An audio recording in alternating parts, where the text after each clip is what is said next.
Bien, gracias al Señor por esta oportunidad de hacer iglesia, ¿cierto? Esta mañana, fría mañana de invierno. Estamos en invierno, todavía no estamos en invierno, ¿no? Pero estamos preparándonos para que se viene, como dice alguien por ahí.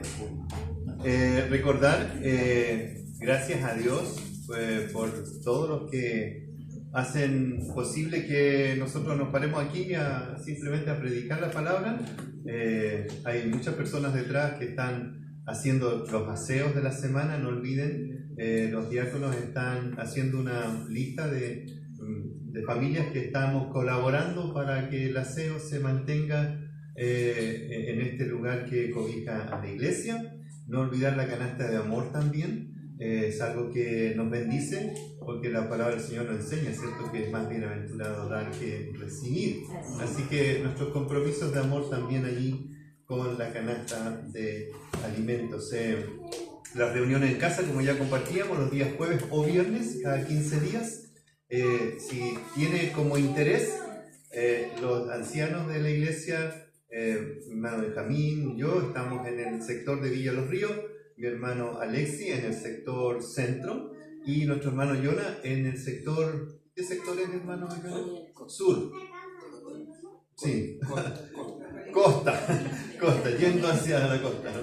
Bueno, si tienen algún interés, que yo creo que está, pueden acercarse a uno de nosotros para que podamos coordinar entonces esos días de estudios en casas. No olviden, los hermanos que dirigen, los que están en la portería, los que están en el data, estén activamente ocupados a ver si les toca algún tipo de servicio para que estemos haciendo óptimo todas las reuniones que el Señor nos permite tener. Y no olvidemos estar orando, ¿cierto?, por las peticiones, por los que están enfermitos. Hay varios que necesitan nuestra intercesión a través de la oración, que es un tremendo ministerio, aunque no visible, pero que soporta muchas de nuestras experiencias de vida cotidianas. Bien, aviso como adicionales. Gracias por eso. Hemos decidido también como directorio de ancianos tomarnos este día especial, que es de la Cena del Señor, para darle un peso un poco más digno a esta memorial que el Señor nos ha dejado de la Cena del Señor. Y voy a compartir un aspecto de la Cena del Señor basado en 1 Corintios capítulo 11. Allí, ¿cierto?, es uno de los pasajes que más leemos cuando ministramos la Cena del Señor, y vamos a estar viendo uno de los aspectos que este pasaje nos menciona con respecto a la Cena del Señor, o la Santa Cena, o este memorial del Señor. Vamos a orar. Padre amado, gracias por esta oportunidad de abrir tu palabra, de exponernos a ella, porque sabemos que tu palabra es viva y eficaz. Que tu Espíritu Santo esté obrando en cada uno de nosotros, no solo aquellos que participamos activamente de la cena, sino de aquellos que son espectadores de esta actividad tan preciosa y de comunión. Oramos, Señor, para que afecte profundamente la vida de los que participamos, tanto como de aquellos que pueden experimentar este momento de comunión en tu iglesia. Señor, gracias porque nos permites mostrar parte del Evangelio a través de esta actividad gloriosa. En el nombre de Cristo. Amén. Amén. Bien, no sé si algunos se acuerdan, pero para Semana Santa nuestro hermano Alexi nos hizo una enseñanza muy didáctica, muy representativa de lo que era la última cena del Señor con sus discípulos. Y aprendimos, ¿cierto?, varios aspectos muy especiales y muy decidores de la cena del Señor. Pero no olvidemos que esa última cena con sus discípulos fue no solo el final de algo, sino el inicio de algo. y que los discípulos que iniciaron con el Señor, luego se empezaron a reproducir como en iglesia, y la iglesia tomó este mandato del Señor y comenzó a practicarlo. En diferentes contextos, claro, históricos, culturales, la enseñanza de la práctica de la Cena del Señor fue parte vital de la iglesia. Junto con la segunda, o si lo ponemos en orden, la primera ordenanza del Señor, que es el bautismo, luego la Cena del Señor es algo que se practica en las iglesias cristianas hasta el día de hoy. Así, el apóstol Pablo instruye a una iglesia del Nuevo Testamento, Primera de Corintios, a la iglesia de Corinto, para que practique la Cena del Señor de manera sana, de manera correcta, bendecida, y que honren al Señor. No vamos a ver todos los aspectos hoy porque vamos a dejar carne para otros días, ¿cierto? Para el alimento. Pero sí vamos a ver un aspecto específico de la Cena del Señor hoy, que es el aspecto de recordar. El apóstol Pablo le dice a la iglesia aquí en dos ocasiones, vamos a mirar del versículo 23 al 26 de Primera de Corintios 11, y en dos ocasiones, al enseñar acerca de la práctica de la Cena del Señor, repite las palabras del Señor que él recibió, y es que debemos hacer esto en memoria del Señor.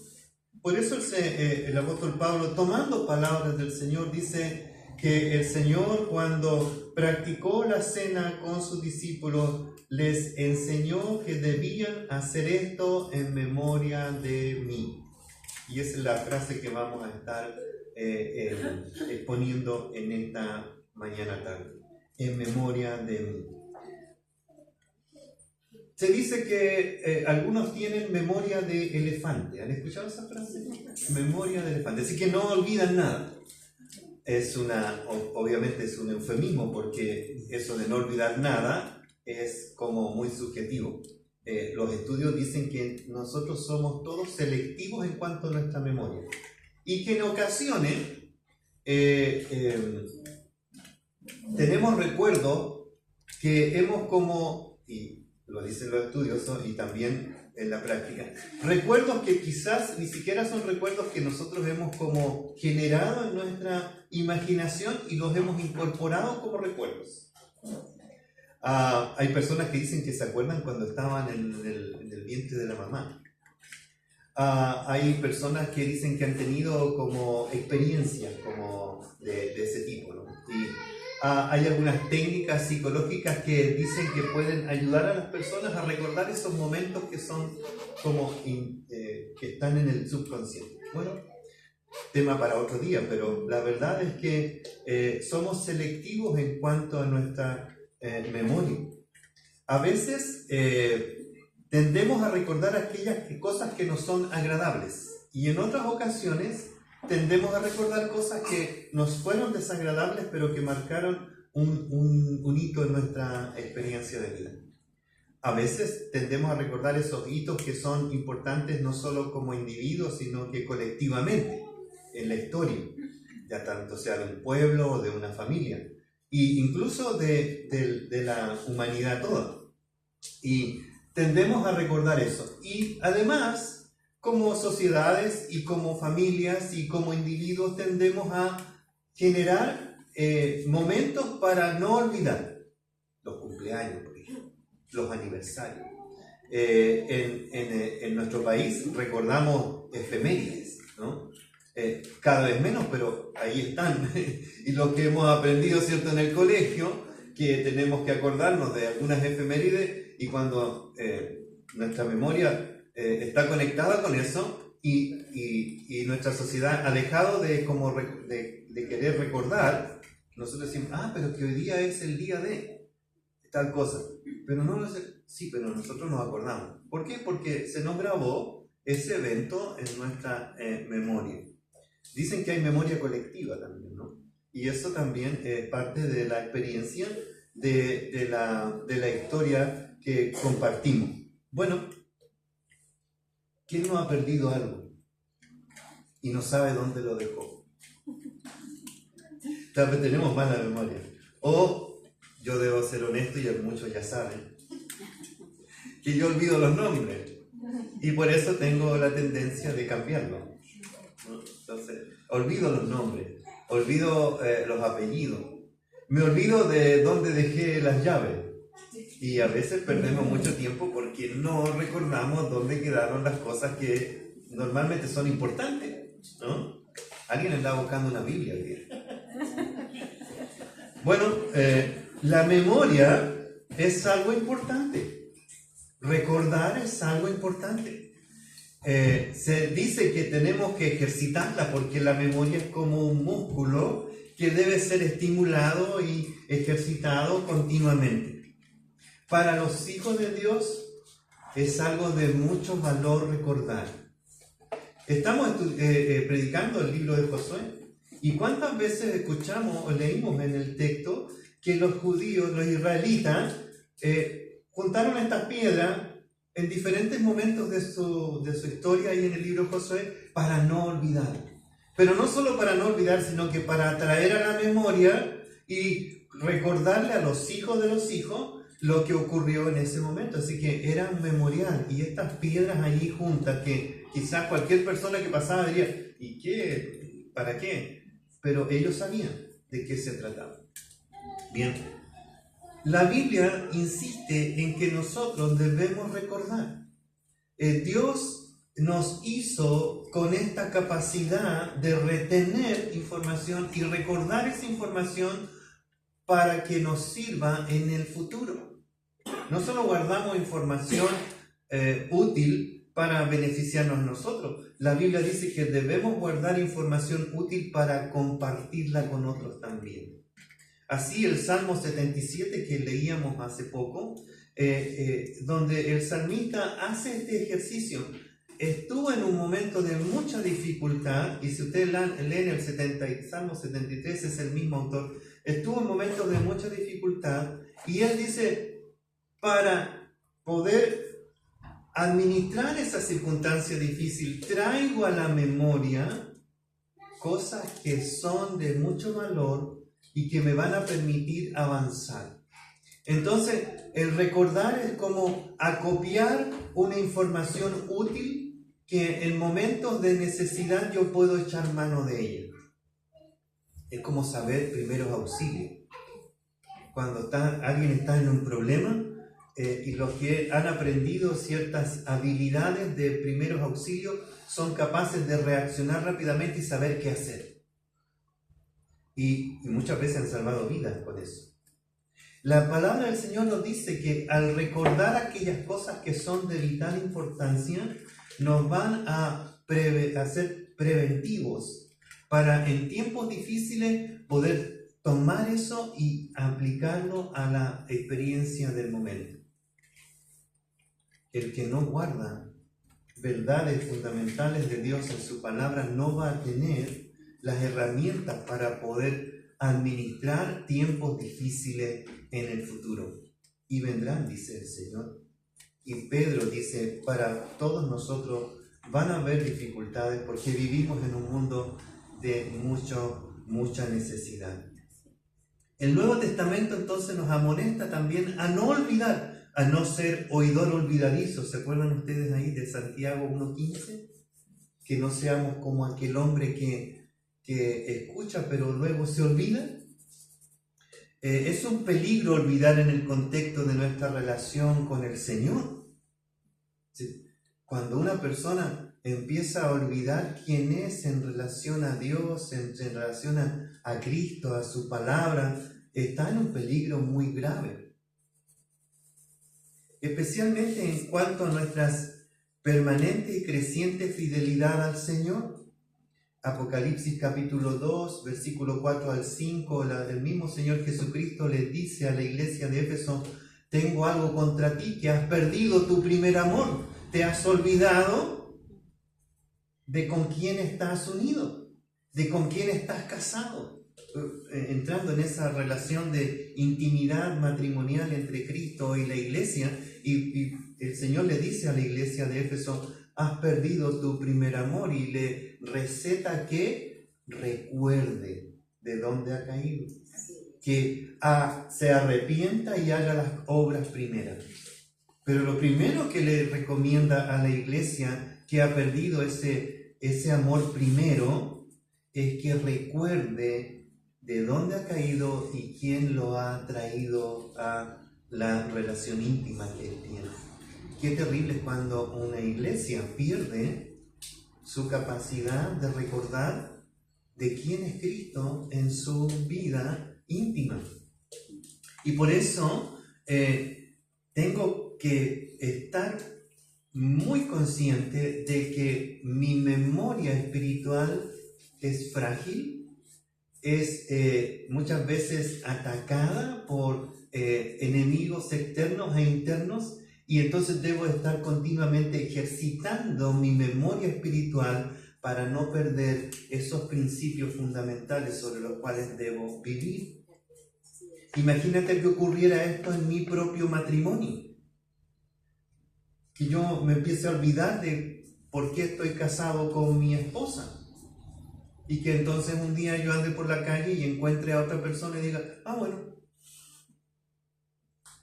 Una de las razones de por qué usamos anillos de matrimonio, no voy a pedir que levanten la mano, por qué usamos anillos de matrimonio es para no olvidar, es un signo, es una señal, es un recordatorio de que estoy casado con una sola persona y esa persona es mi esposa. Y que debo recordar que cuando yo me casé con ella hice un voto de fidelidad, y que este anillo me recuerda continuamente eso. Y que cuando yo veo mi anillo puedo decir, mi fidelidad está conectada con el amor que yo tengo con mi esposa. Y eso dice 2 de Corintios capítulo 11, versículos 2 y 3. Dice el apóstol Pablo que nosotros individualmente y colectivamente estamos casados con Cristo. Y Pablo dice, permíteme que os cele con el celo de Dios. Así que hay un celoso, en el buen sentido de la palabra, de una relación única, no compartida. Mi esposa y yo no compartimos nuestro amor con otras personas. Es íntimo de nosotros dos. Y si un tercero quiere intervenir, nosotros debemos ser celosos y cerrar filas y decir, no, es nuestro único amor y nuestra relación íntima. Por eso el Señor dice, se unirá a su mujer y los dos serán una sola carne. Y cuando Dios nos une con Cristo, en este matrimonio espiritual íntimo, ¿qué somos con Cristo? Una unidad, una sola carne. Cristo y yo unidos para siempre, porque aunque nosotros estamos casados hasta la muerte, nosotros nos casamos con Cristo por la eternidad. Y dice el apóstol Pablo, os celo con celo de Dios, pues os desposado con un solo esposo para presentaros como una virgen pura a Cristo. Pero temo que como la serpiente con su astucia engañó a Eva, nuestros sentidos sean de alguna manera extraviados de la sincera fidelidad de Cristo, a Cristo. Por eso necesitamos recordarnos continuamente a quién le debemos nuestra fidelidad y amor.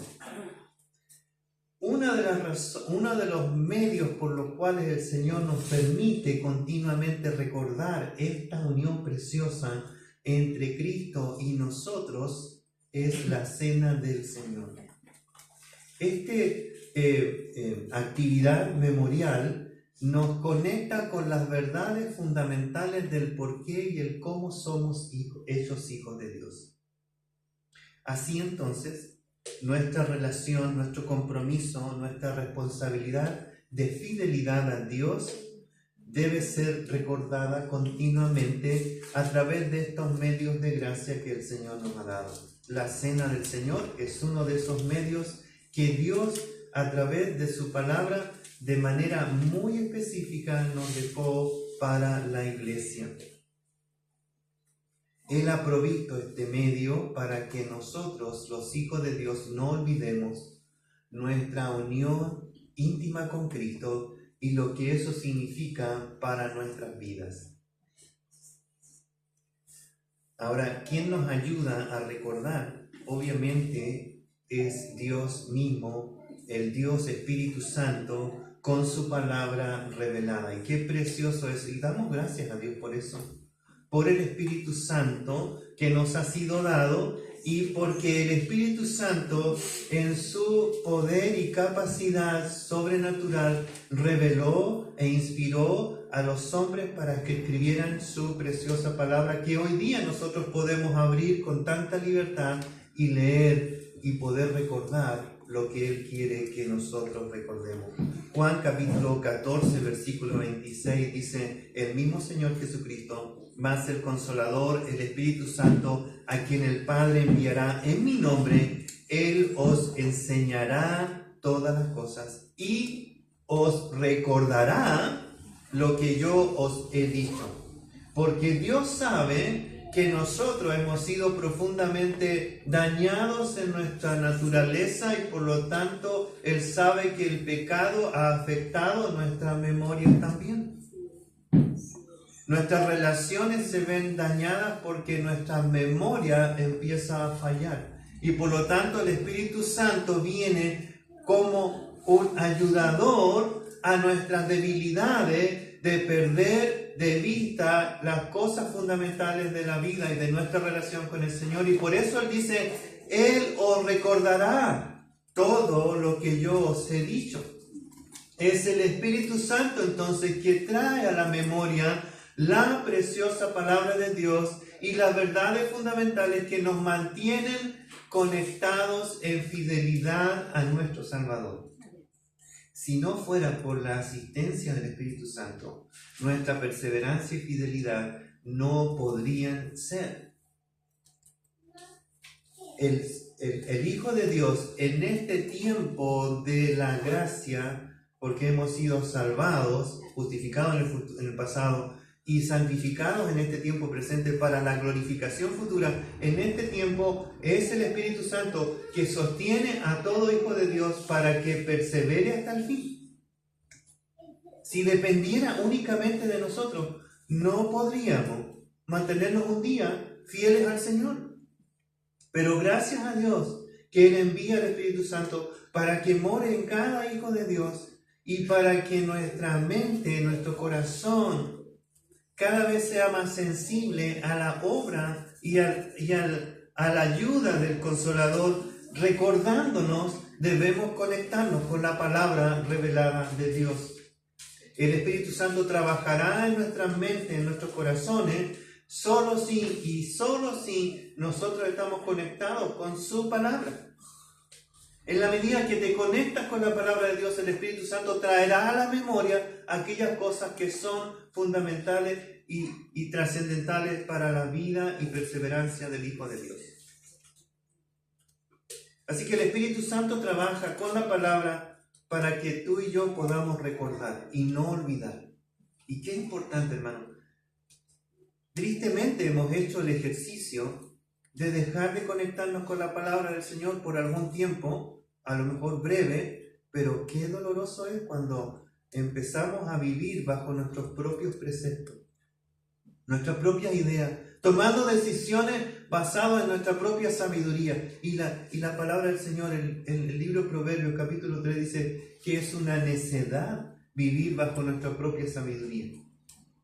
Por lo tanto, debemos continuamente estar conectados con la preciosa palabra del Señor para que el Espíritu Santo traiga la sabiduría de lo alto a nuestras vidas cotidianamente. No olvidar, recordar todo lo que el Señor quiere que tú y yo recordemos continuamente.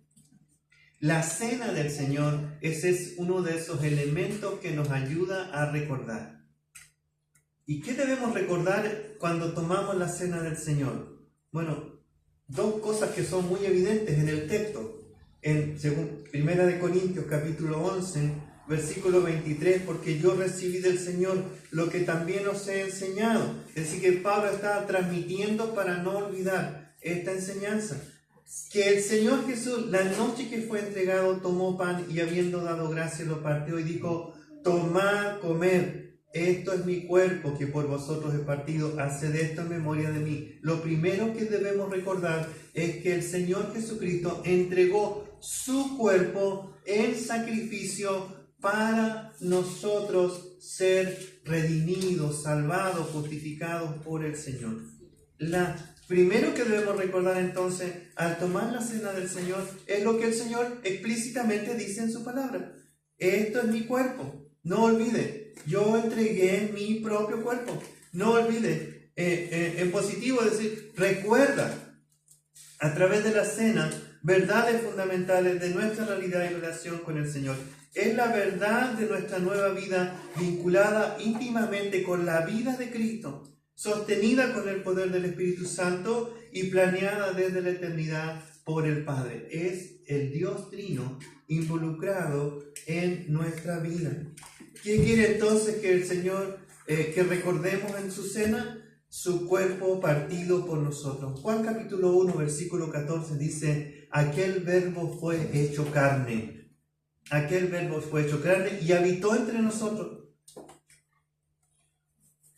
Cuando el Señor se hizo carne, Él vino a identificarse con la humanidad. La raza humana estaba perdida y necesitaba un Salvador, pero no un Salvador cualquiera. Tenía que ser alguien que se identificara para que luego nos representara. Ese Salvador tenía que hacerse carne. Y vino y habitó entre nosotros. Para no solo decir yo los represento, sino que para decir yo puedo saber cómo es ser humano. Y por eso los represento. Y Hebreos capítulo 2 dice en el versículo 14, así que por cuanto los hijos participaron de carne y sangre, Él también participó de lo mismo.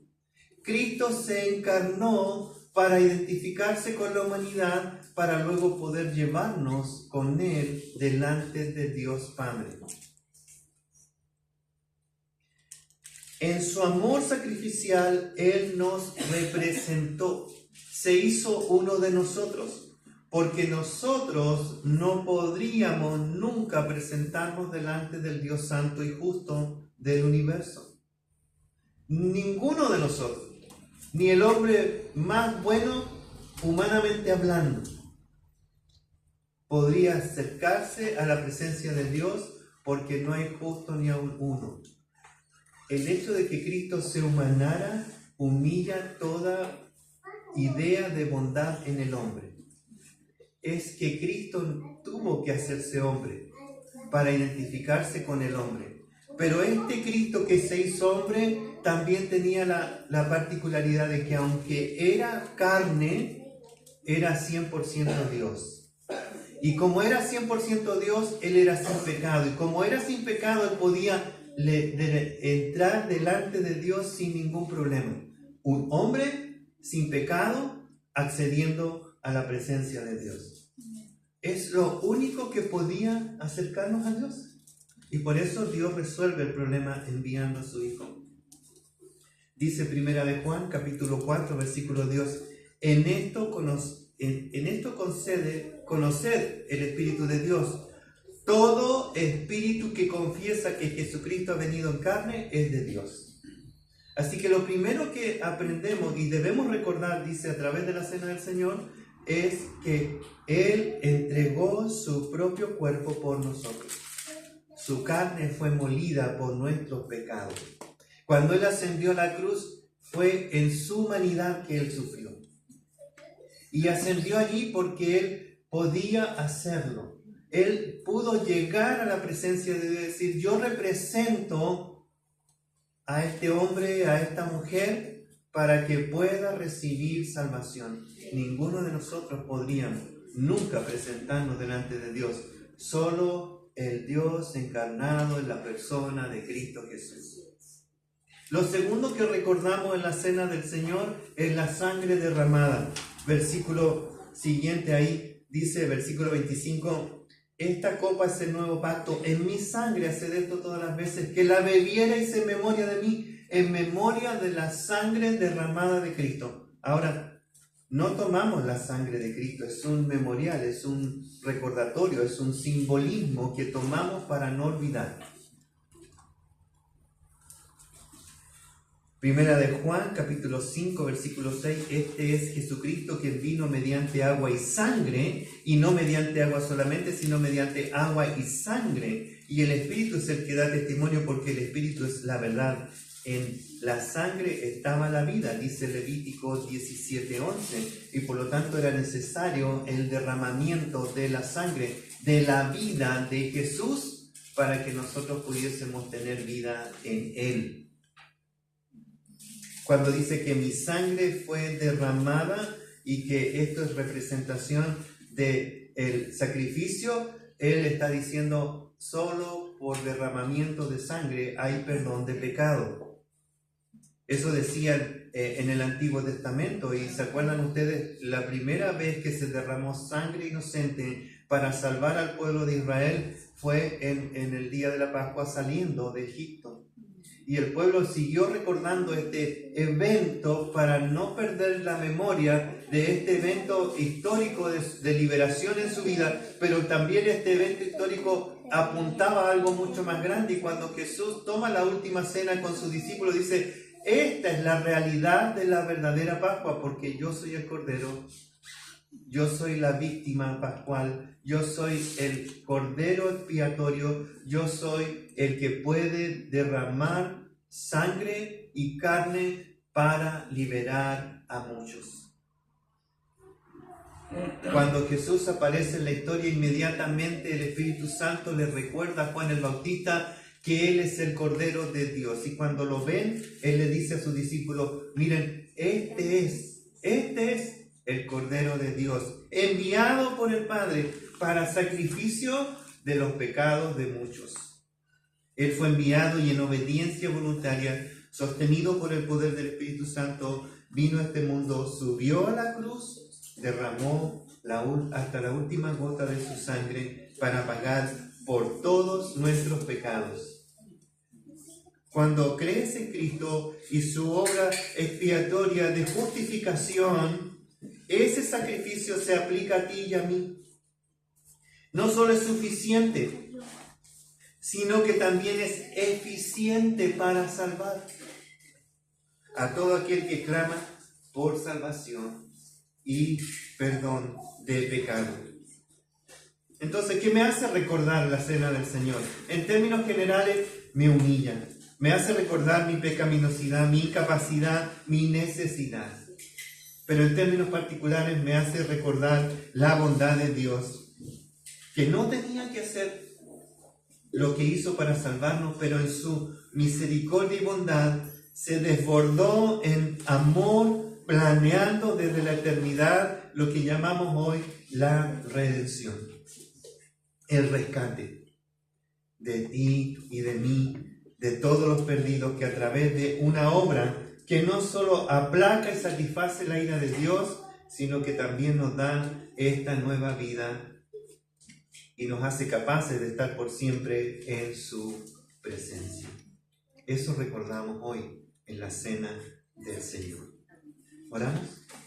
Padre amado, gracias por tu bondad, por este don inefable de la salvación en Cristo Jesús. Padre, que al participar de la cena nos permita, Señor, recordar. Trae a la memoria, Señor, todas aquellas cosas que son necesarias para motivarnos, animarnos y ayudarnos a perseverar en esta nueva vida que tú nos has logrado en Cristo. ¡Qué precio más alto por alguien tan indigno!